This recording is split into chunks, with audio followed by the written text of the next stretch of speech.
Oh my goodness. We're basically here. Is this is this the one? Is this the one that I want? Is it this one that I want? We're going to go with this. This seems like a slightly newer, a little bit bigger, and I think that's going to be better. So, hello. Thank you for tuning in. This is the 2020 election night survival guide. And I want to provide you a little bit of detail as to what we might know, what we might not know, how to consume things as they come in. So there's going to be a lot of times when polls are closing. When polls close, we probably won't know much. It will take hours to tabulate all the results. A few key, very, very, very key things.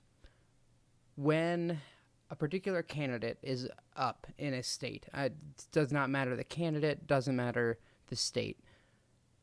Before full results are in, it's very difficult at a quick glance to understand the full scope of what it means. For example, we all live in Iowa.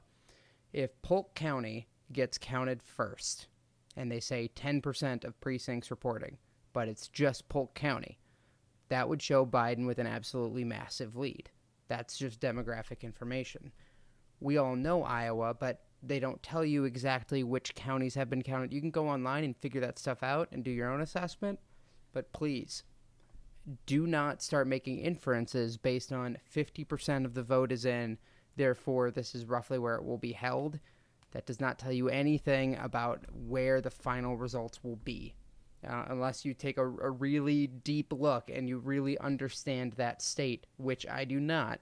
So I'm not going to be going down that path. Just make sure that you wait for things to be final.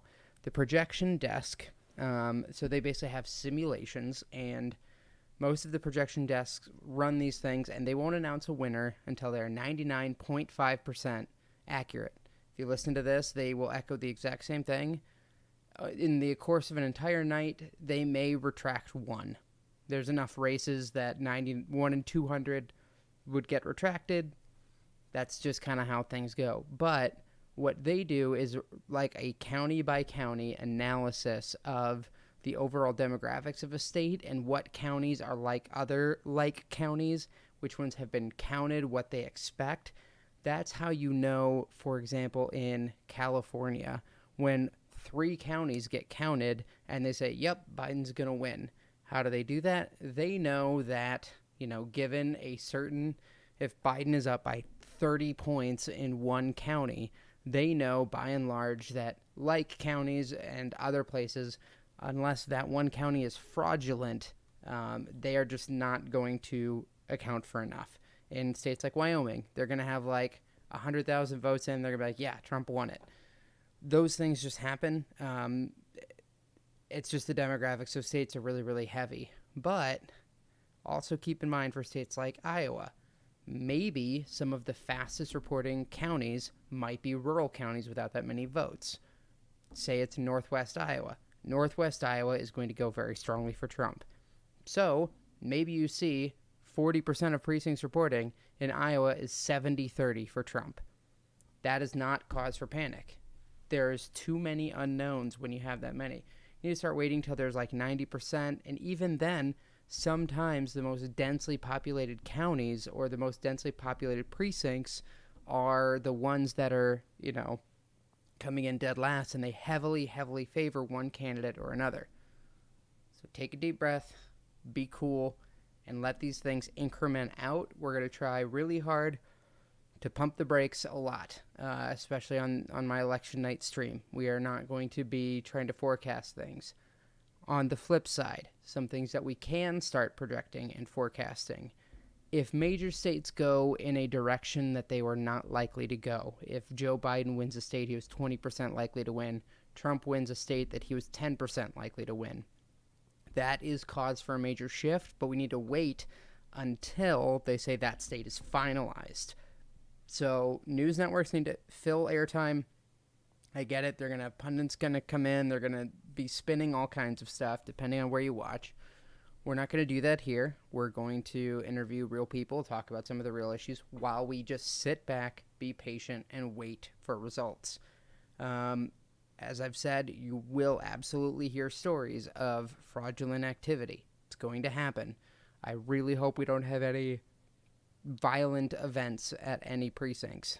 I do kind of worry about that as well. It's a very high stakes, tense election. Hopefully not. I don't like putting that kind of idea out there. So everything needs to be take deep breaths and wait for results to actually fully come in. On that note, there was a couple of Trump people talking yesterday and today about declaring victory on election night. Nobody can declare victory on election night. Not Joe Biden, not anyone, because we will not have enough results in to crown a winner on election night.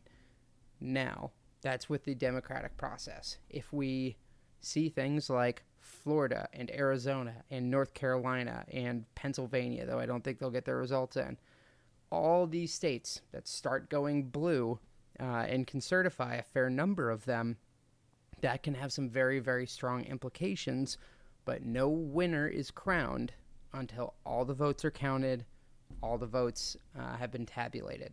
So on election night, when the desk calls it, that does not call a winner of the election. That just calls what they project. The election every year, this year is no different, takes weeks to certify results, figure things out. So there have been some very anti-democratic, like not the Democratic Party, just anti-democracy things coming out of the Trump campaign, to be totally frank, about we will declare victory even if we have partial results, those sorts of things. That is not going to be the case. We can say that definitively. It will not be the case that on election night anybody can be crowned as the victor. Crowned is probably a bad term when talking about democracy. So we need to sit back and wait, and we will speculate about what is likely, but we will not know. We will not certify the results for weeks.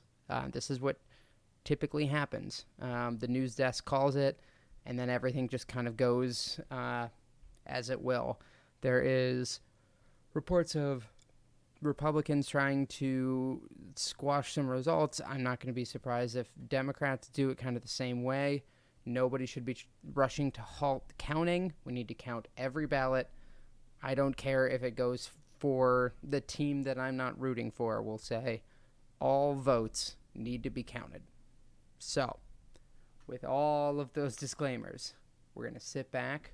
We're going to be very, very cool. And we're gonna just let these things play out and figure it out alongside, and we'll see. I mean, it's gonna be a long night for sure. The election will take a while. There is a reasonable chance that we'll know the winner or the likely winner on election night or the days immediately following.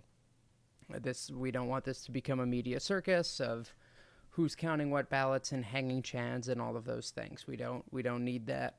We don't want it. So hopefully if you tune in tonight, I'm going to say try not to, like, you can certainly have other things on. I'm not going to say only watch my stuff, of course. But, like, take things with a grain of salt, because both sides are going to be trying to spin and say, like, oh, this is very good for X candidate. Maybe it is, maybe it isn't. But it's really hard a lot of times to tell, because people do not have the same levels of integrity.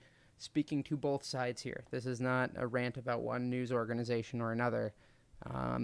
There are people who like to try and sway people's opinion and try to get public opinion on their side before we really know what happens. There will be mistakes. It's going to happen. It's an election. They always do. So we're going to take that one bit at a time.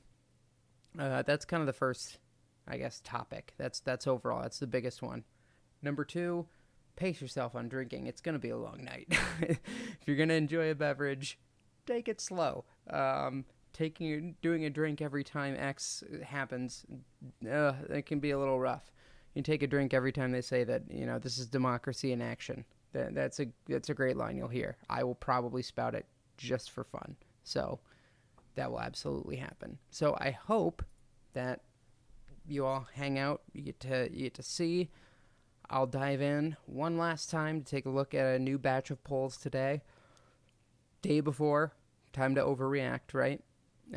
There's a good number of them. I don't know if we'll look at all of them. I'm going to start with some kind of key ones, and we'll go from there. So if you have any questions, of course, throw them in chat. With that, we'll get into polling stuff. If you look, these are very good results. Again, registered voters we're not as interested in. So Pennsylvania, Marist College, Biden +5. That's a pretty big deal. Here's a set of, well, two, really. You can kind of ignore this one. Biden +5, Biden +7. Those are really, really big deals. Those are very good signs for Joe Biden. If he wins Pennsylvania, the race is essentially over. However, we will not know Pennsylvania on election night. From what I've read, very little chance of that happening. Arizona, Biden +1. Slightly worrying. That's a closer margin. If you see the U.S. Senate, Kelly is a +7, +6. That's probably closer. Those are all kind of the A+ rated ones.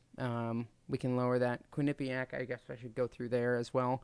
Florida, we will likely know their results on election night, and if Joe Biden wins Florida, he will very likely win the election. Ohio, I have to check this nice little interactive. See, this is beautiful. Read these things. They're very, very nice. So, it looks like we're probably not going to know for a little while. So I wouldn't put too much stock in Ohio. But if it ends up going Joe Biden's way, Joe Biden will absolutely win the whole kit and caboodle. That's pretty. Ohio is a pretty big one. If we go down to like some of the YouGov is actually okay. It's an online poll, but it's okay. Biden +1 in Iowa. I guess kind of what you would expect. A lot of these are just not super interesting. Ipsos poll, Biden +4 in Florida. That's kind of where I personally think the race will be called. I think Florida goes to Biden and the whole thing is over very quickly. If you put this in like a sports analogy, it's kind of like at the end of the game and your team is down by, say, 21 points, and, like, technically you have a shot, but everything has to go right. You have to drive down the field and score. You have to get an onside kick. You have to drive down the field to score again. You have to get an onside kick. You have to drive down the field and score again, and then you're tied. That is a good analogy for what has to happen for Donald Trump on election night. If any one thing goes wrong, if he loses a state that he can't afford to lose, which I know sounds pretty ridiculous, but bear with me, things go south for him very, very quickly. Joe Biden can afford to lose a fair number of states. Actually, I had a list. I put this as my status earlier today. If Trump, for example, if Biden wins Florida, so this is kind of how crazy that is. Biden wins Florida, but if Trump then goes on to win Arizona, Georgia, Iowa, Nevada, North Carolina, Ohio, Pennsylvania, and Texas, some of them a little more swing states than others, but all kind of in the mix, the race is about 50-50 at that point. So, like, that gives you an idea of where this thing is at. Yeah, I mean, I'm really looking forward to tomorrow. I'm a little terrified. I'm not going to sleep well tonight. It's just not going to happen. I don't see many people on or watching. I'm sure everyone wants not politics at this time. Hey, our YouTube count ticked over to 1. Woo! Go YouTube viewer, whoever you are. You're fantastic. So yeah, during election night, it's going to be a little bit of chaos. I hope I can pull it off. I'm a little worried, but hopefully have a good night. And whatever the results are, I hope they're definitive. Even in a state like Iowa, I am worried that we are going to have an absolute shit show of a couple of weeks because the Greenfield-Ernst race, maybe even the Trump-Biden, but the Trump-Biden, it's like if Iowa goes one way or the other, it's really not going to matter too much.